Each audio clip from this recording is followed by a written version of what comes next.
He walked past her without even asking her name. At his son's wedding, he humiliated her with one look, not knowing that she was the one who saved his business. What she said from the stage changed everything. Subscribe if you want more stories like this, and write in the comments where you're watching from. He walked right past me, not in a rushed, distracted way, not the sort of absent-minded, well-meaning oversight that happens when someone is swept up in the joy of their son's wedding. No, this was deliberate, calculated, an omission dressed as composure. His eyes glanced over my shoulder, never once settling on me. His stride steady, his lips pressed in a line that had likely taken years of boardroom negotiations to perfect. And when he moved by, brushing the air beside my arm without so much as a nod, I knew it wasn't forgetfulness. It was the kind of quiet dismissal men like him had polished into an art form. I watched him go, my hand wrapped around a glass of Prosecco I hadn't yet sipped. I didn't blink, I didn't flinch, I just watched. The chandelier light caught the silver in his hair as he made his way toward the group of bankers and attorneys near the bar. There, he clasped hands with laughter and confidence, his voice warm in that curated, strategic way of his. And still, he hadn't seen me. But I had seen him. Not just the suit or the posture or the pretense. I had seen the emails, the offers, the tactics, the numbers. I had read every proposal from his company to acquire the platform I built. The very one his operations now relied on more than he realized. The platform that, in its earliest form, had lived in the shadowy corners of my one-bedroom apartment, coated over half-empty bowls of rice and late-night exhaustion. The company that existed because I needed to keep my little sister alive and in school. He didn't see any of that, and that was fine. He didn't recognize me, not as a founder, not as a woman who pulled a business out of grief and scarcity, not as the woman whose life his firm had been circling like a vulture for months, and certainly not as the woman standing in the corner of his son's wedding reception, the sister of the bride. I suppose I shouldn't have been surprised. People like him rarely see women like me, not really, not beyond surface categories. Not beyond the gloss of a dress, the tone of skin, the lack of a last name they know. To him, I was invisible. A guest of a guest, a background. And I'd learned that sometimes the background is where power begins. My name is Aaliyah Brooks, and I didn't need his attention. Not yet. The moment would come. But it wasn't always this way. I wasn't always this composed, this still. Once I, too, was loud with grief, loud with fear. Once I was 22 and broken, and I hadn't yet learned that silence can be its own language. It started with a phone call, the kind that splinters your reality in two, before and after. That night, I was in the student center, closing my laptop after submitting the last of my finals. My body ached with the kind of tired you feel in your eyes and joints, where it sinks into your spine and settles like fog. I was thinking of sleep, of pancakes in the morning. I was thinking about calling my little sister Sarah, who had been quiet lately with senior year tests. Then my phone rang. At first, I didn't recognize the number, but something in me knew. A hum beneath my ribs. I answered. Aaliyah? It was Professor Lewin, my academic advisor. He never called students outside office hours. "There's been an accident," he said. Just that. 6 words, soft, certain, heavy. I blinked, still in the hallway. "What?" "Your father," he said gently. "He's gone." Gone. That was the word. Not passed, not died. Gone, as if he had been misplaced, as if he had vanished into the folds of the world.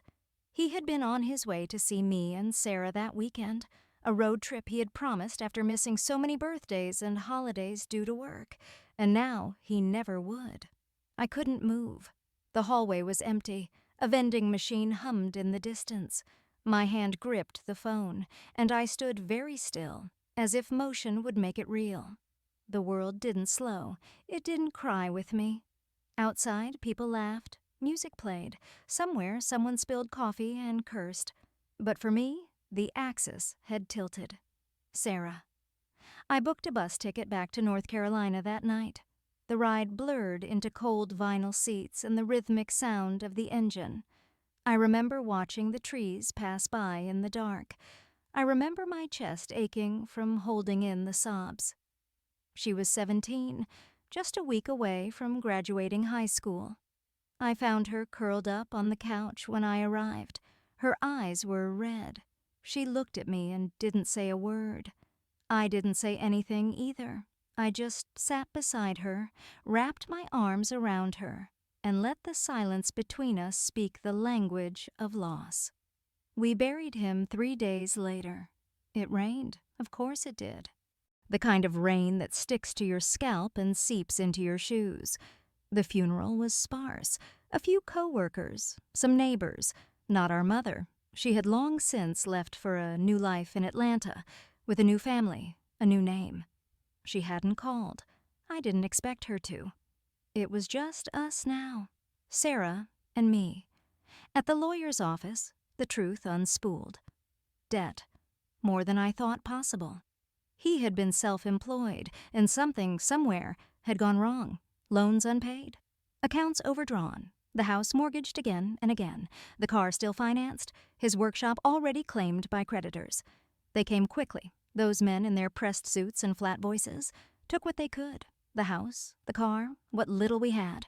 We packed what we could into a borrowed suitcase and left with nothing but each other and a bag of clothes. My scholarship covered tuition, that was all. Rent, groceries. Sarah's future? On me. That night, we stayed in a cheap motel with scratchy blankets and humming neon outside the window. I watched Sarah curl up in the corner of the bed, clutching Dad's old hoodie to her chest, her breathing uneven. My baby sister, 17, parentless. I sat on the floor, my back to the wall. I stared at the ceiling fan circling slowly, clicking every few turns. And I knew, with a certainty so sharp it sliced through the fog, that no one else was coming. No aunt, no distant cousin, no guardian, just me. The weight settled like stone in my chest. I didn't cry, not because I wasn't broken, but because the crying would come later, in fragments and silence. Right now, there wasn't time. I was the only adult left in her world. And so, I made a decision. I would finish school, I would work, any job, all jobs. I would keep us afloat, keep her in school, keep her fed. I would burn myself down if I had to. But she would rise. People think responsibility lands gently. It doesn't. It falls hard and uninvited, a sudden avalanche. 1 minute, you're a college student. The next, your mother, father, provider. That was the night I stopped being a girl and started being everything else. I worked mornings in the campus cafe, scrubbing counters and steaming lattes for students I used to study with. In the afternoons, I went to class, sometimes in the same clothes from my shift. At night, I delivered food by bike, riding through wind and rain and cold. I ate whatever was left over from closing shifts. I slept in 2-hour snatches. There were days I walked into class sweating from hauling boxes up flights of stairs. I kept deodorant in my backpack. I kept a protein bar in my pocket. I kept going.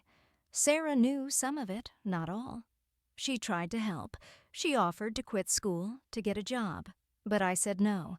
That wasn't her burden. She had one job, to finish, to become, to escape the gravity that had pulled us under once already. I lost friends. Invitations stopped coming. My boyfriend left. I didn't blame him. He wanted Friday nights and Sunday brunches. I had bills and breakdowns. Still, I smiled when Sarah showed me her A on a calculus test. I clapped when she sang at her school recital. I braided her hair the morning of her graduation and told her she was beautiful. She didn't know that the shoes I wore that day had holes, or that I had sold my laptop the week before to pay for her gown. She just smiled. And that was enough. That summer, I graduated. No cap toss, no party, no photos. Just a silent ride back to our apartment on the bus with her head on my shoulder. That was the end of one chapter, but not the end of the story. Because even as the world tried to erase us, I was learning how to rewrite the rules. And one day, the same man who walked past me at that wedding without seeing me would be forced to stop. And when he did, I'd be ready. After graduation, the silence was louder than I expected. No one talks about that part. The absence that settles in once the noise of ceremony fades, when the world doesn't send you flowers or balloons or applause, just emails, deadlines, and the quiet hum of responsibility. I didn't walk across a stage or pose in front of ivy-covered walls. There was no father to take my photo, no mother to pin a corsage on my chest. Sarah was the only one who said, "I'm proud of you," and I think that meant more than the loudest stadium cheer ever could. We rode the bus back to our one-bedroom apartment with a single bag between us, the scent of the June heat clinging to our clothes. She leaned against me and dozed. I stared out the window, already calculating the next steps, because there had to be next steps. There always did. The apartment was small, barely furnished, a mattress on the floor, a thrifted couch with stuffing peeking out, and a wobbly table someone had left on the sidewalk with a sign that said, "Free." It wasn't much, but it was ours. And in the quiet of that space, we began to rebuild.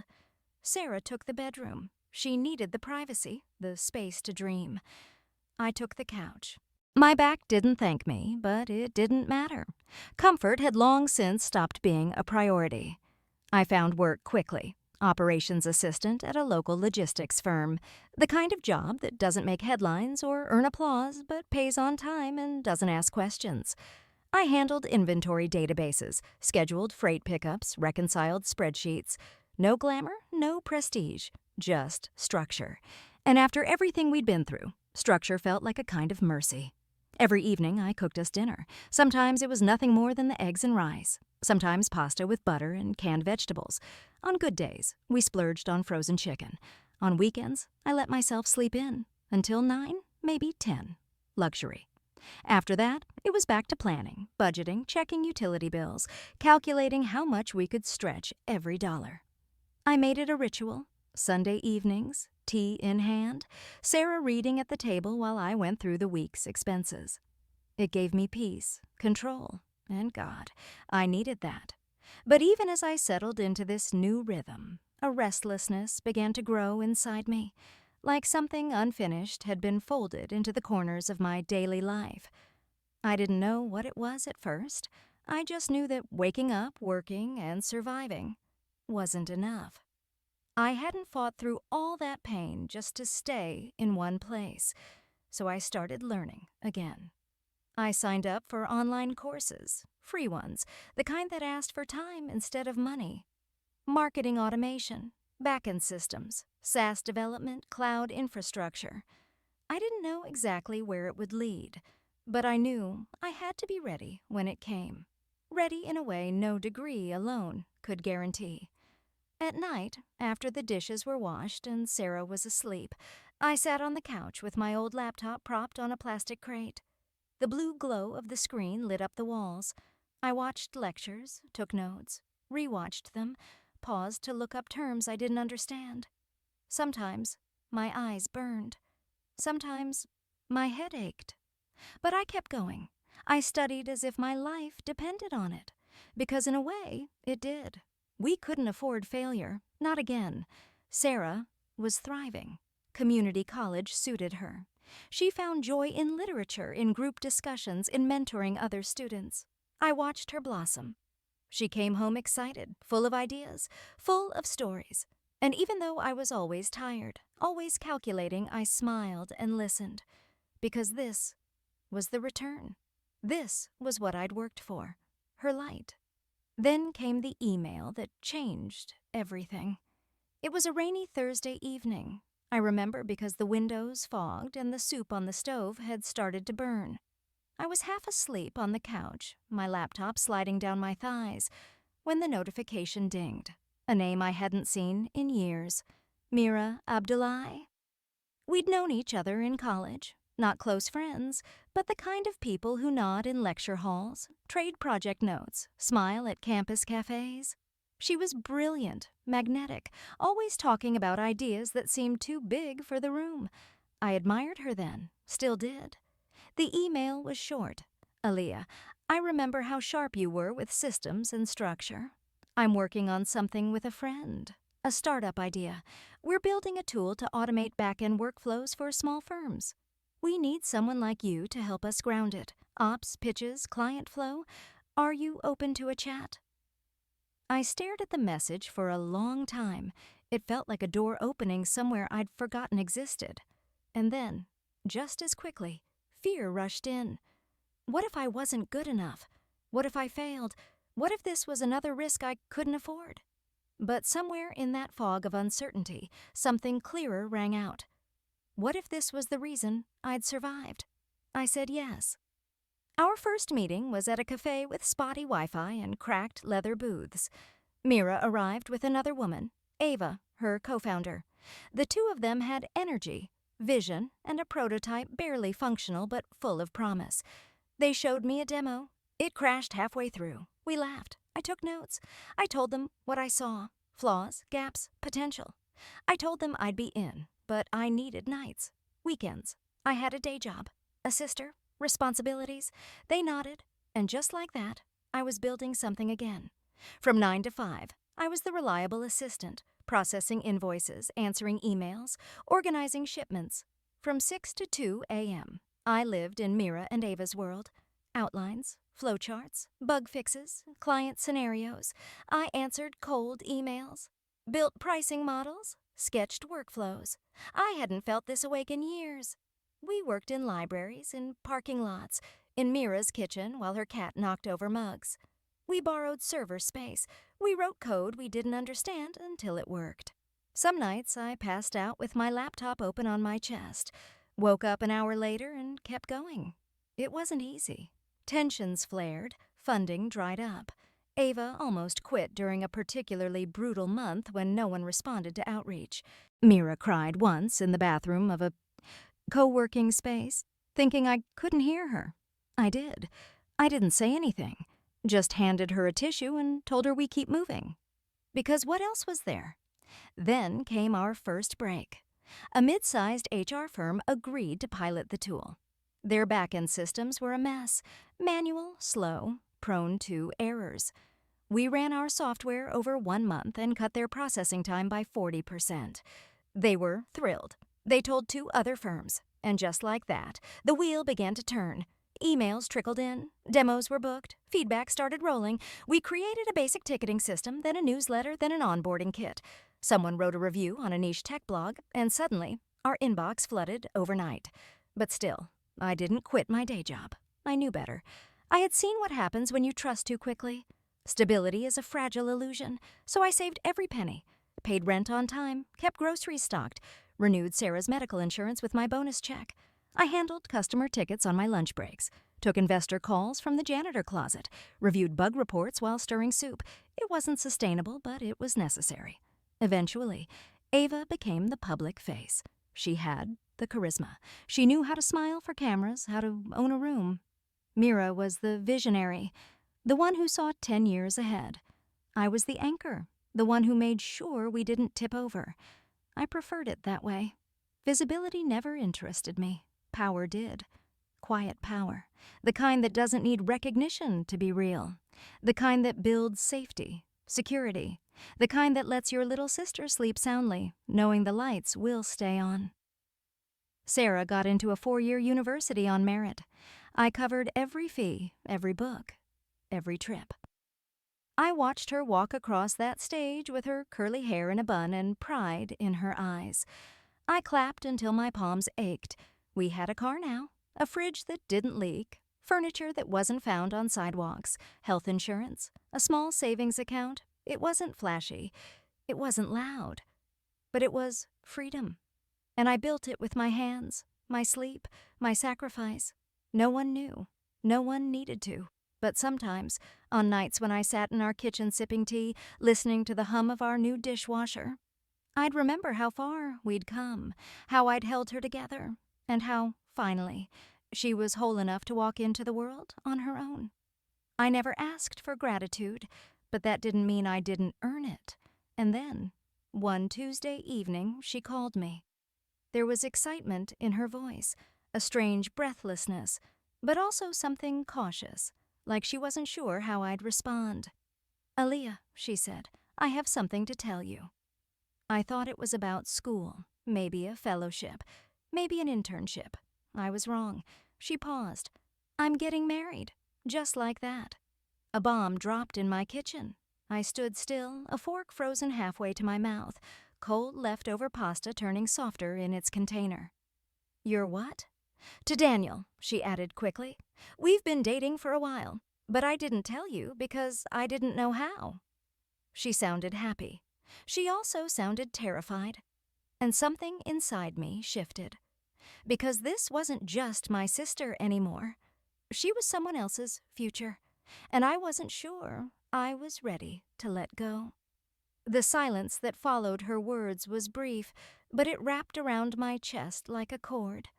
I stood there in the kitchen, the fluorescent light buzzing overhead, holding the container of cold pasta in one hand, and suddenly, I couldn't remember if I had been about to sit or stand. I was frozen between two moments, before and after. Before she told me she was marrying someone. After I realized I wasn't the center of her world anymore. To be fair, I had always known this day would come. You don't raise someone hoping they'll stay tethered to you forever. You raise them so they can stand on their own, build their own home, their own happiness. But when the moment arrives, it doesn't feel noble or poetic. It feels like being left behind. I placed the fork down slowly and forced my voice to stay calm. "Daniel," I said, tasting the name like it was something foreign. "Yes," she breathed.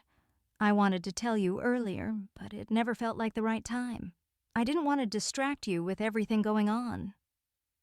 Everything going on. She meant the company, the expansion, the late nights and silent victories. I had always made it look like I could carry anything. Maybe she believed I could carry this too, without flinching. "Is he good to you?" I asked. She paused only for a second. "He's the best. He's kind and patient. He listens." "And you love him?" She didn't hesitate then. "I do." I closed my eyes and nodded. She couldn't see me, but I knew she would feel the silence. "I want you to meet him," she added, softer now. "He really wants to meet you." I agreed to a dinner the following Friday. Something informal, just the three of us. I offered to cook.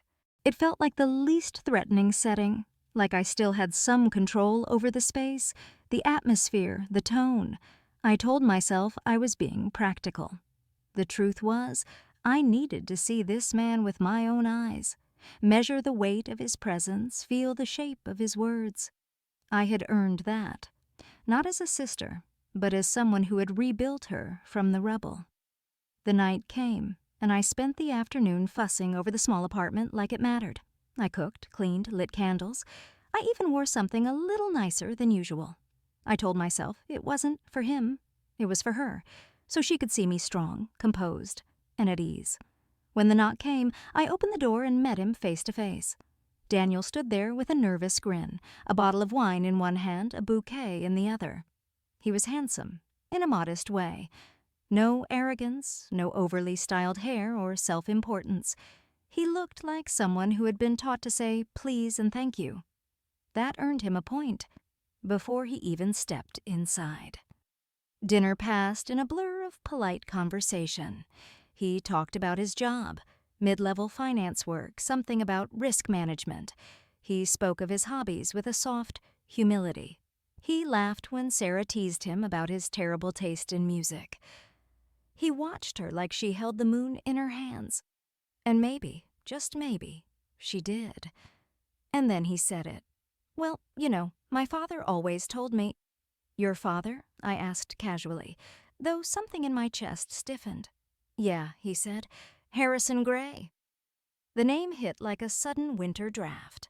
I held his gaze, a single heartbeat stretching into eternity. Then I repeated the name, turning it over slowly. "Harrison Gray." He nodded, looking confused. I took a sip of water, buying time, letting the pieces settle.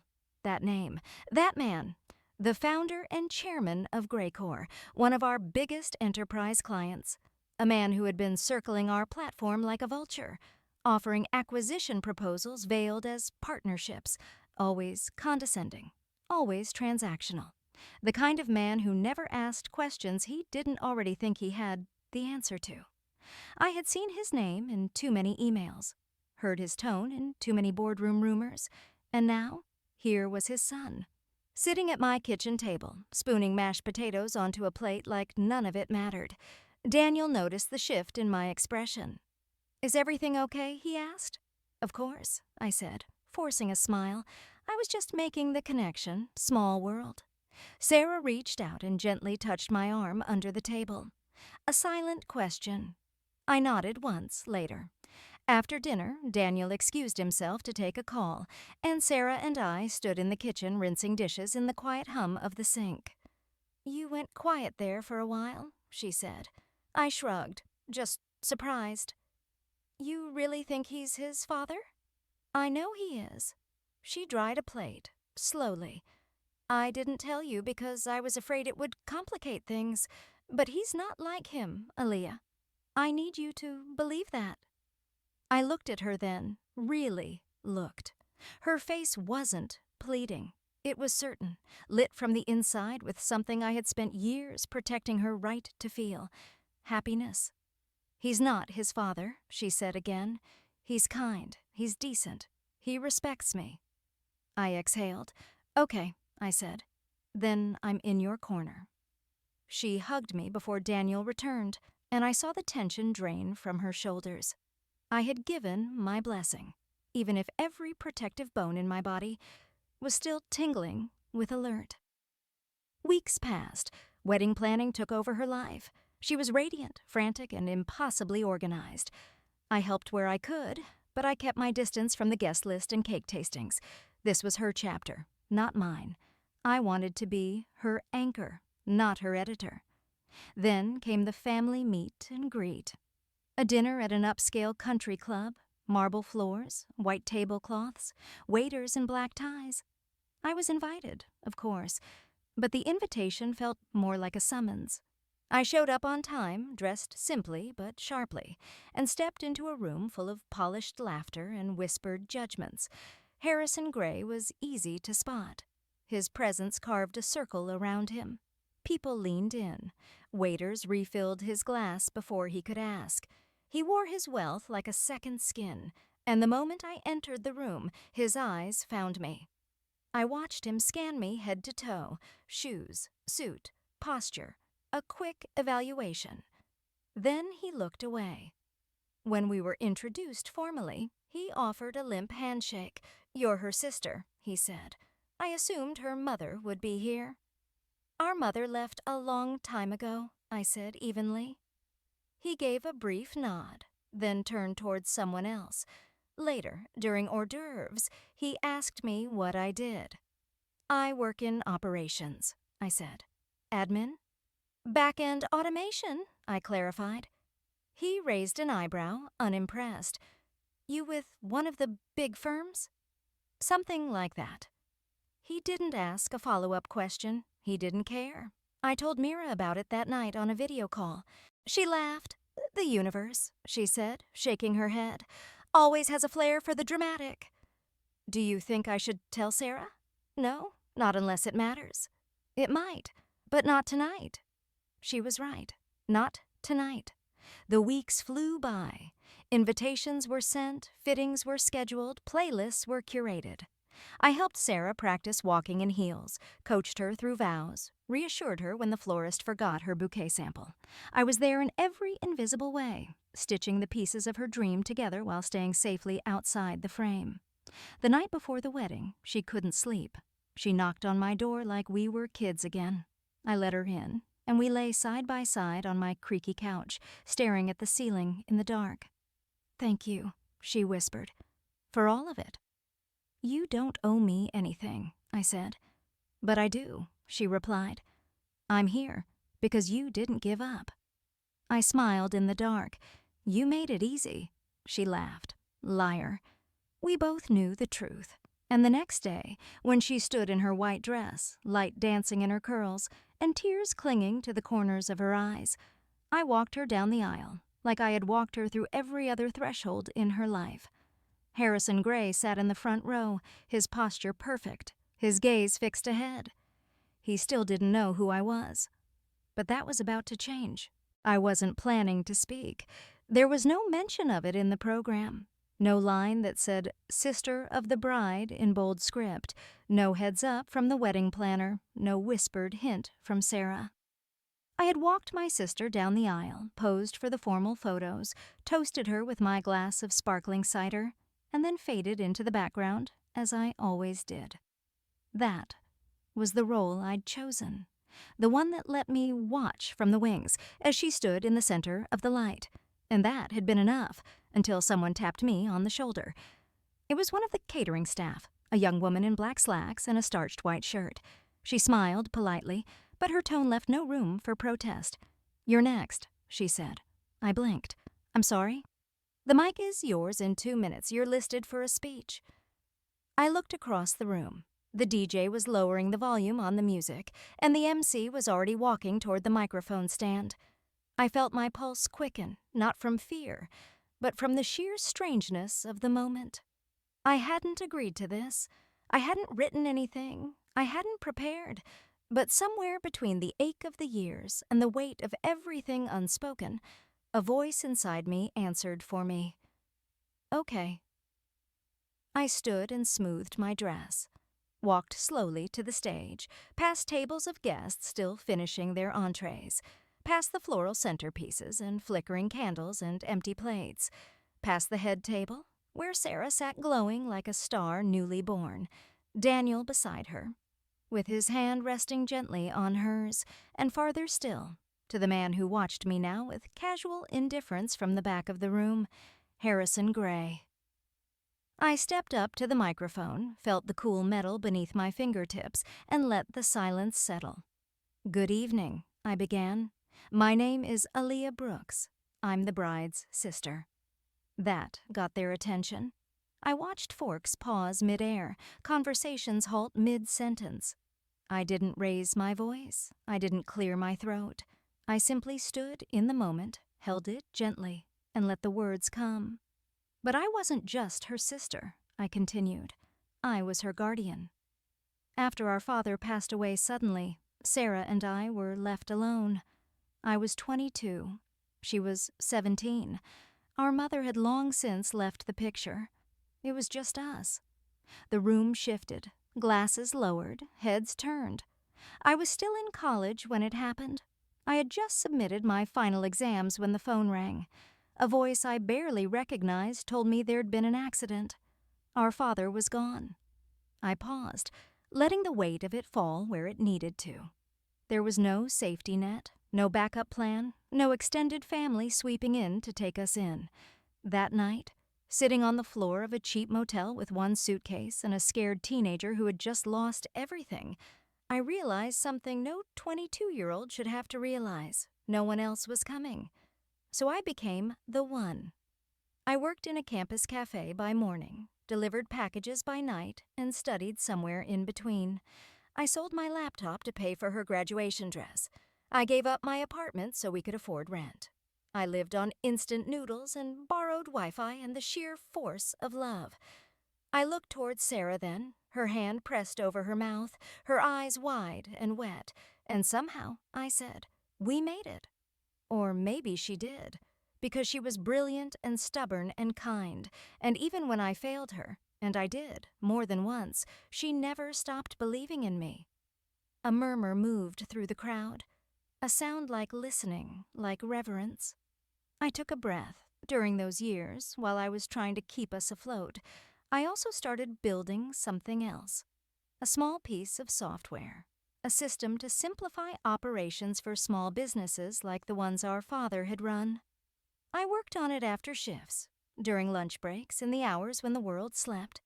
I never thought it would be much, but it grew. I nodded subtly toward the far corner of the room, where Mira sat with a glass of wine and a quiet smile. With the help of my co-founders, that small idea became a platform.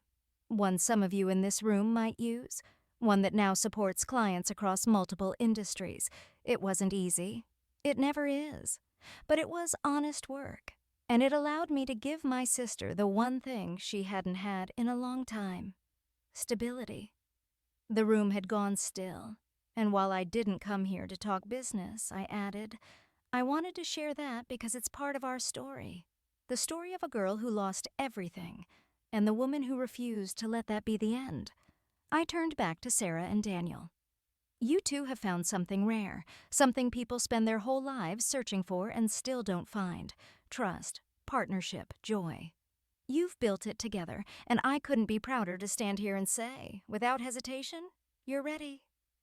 I stepped back from the mic to the sound of rising applause. Not the polite kind, the real kind.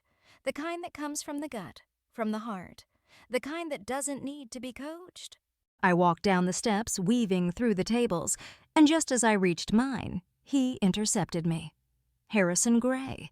He appeared like a shadow cut from silk, his smile tight, his posture straight. He extended his hand. Aaliyah, was it? That was quite a speech. I took his hand, firm grip, calm eyes. Thank you. You're the co-founder of... He stopped, the name hanging on the tip of his tongue like a test he hadn't studied for.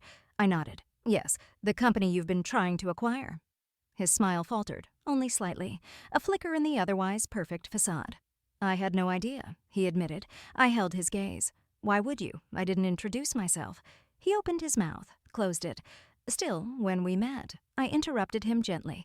I wanted you to see who I was when you thought I was nobody. There was a silence between us then, not awkward, not angry, just final.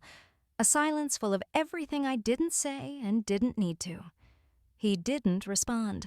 I smiled politely. Enjoy the evening, Mr. Gray. And I walked past him, back to Mira, who raised her glass with a knowing look. We clinked gently, wordlessly, and let the tension fall away. The rest of the evening unfolded like silk.